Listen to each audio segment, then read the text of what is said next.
में हम जानेंगे कि कभी भी आपको कोई भी चीज़ को स्पेल कर कर बताना होता है।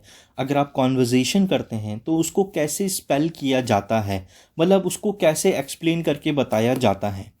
इसके लिए ऑल ओवर द वर्ल्ड एक स्टैंडर्ड प्रोसीजर है जिसे बोलते हैं नेवी कॉल लिस्ट, जिसमें इंग्लिश के सभी अल्फ़ाबेट्स को या सभी लेटर्स को एक स्पेसिफिक कोड दिया गया है और इस कोड को all over the world same ही कंसीडर किया जाता है। For an example, A alpha, B bravo या beta, C charlie, D delta, E echo, F foxtrot, G golf, H hotel, I Indiana या indigo, J Juliet, K kilo, L Lima, M Mike, N November या Nancy दोनों में से कोई भी use कर सकते हैं, ओ ऑस्कर, पी पीटा Papa, Q Quebec, R Romeo, S Sierra, T Tango, U Umbrella, V Victor, W Whiskey, X X-ray, Y Yankee, Z Zulu.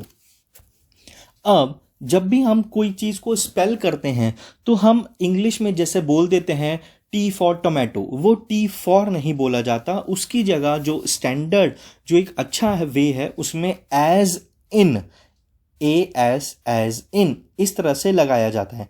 So let's say अगर किसी को कहना है कि उसका नाम राम है और कोई कहता है कि can you please spell your name, क्या आप राम को स्पेल कर सकते हैं, तो वो किस तरह से कहेगा? R as in Romeo, A as in Alpha, M as in mic.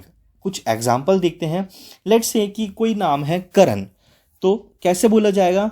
के as in kilo, A as in alpha, R as in Romeo, A as in alpha, N as in November.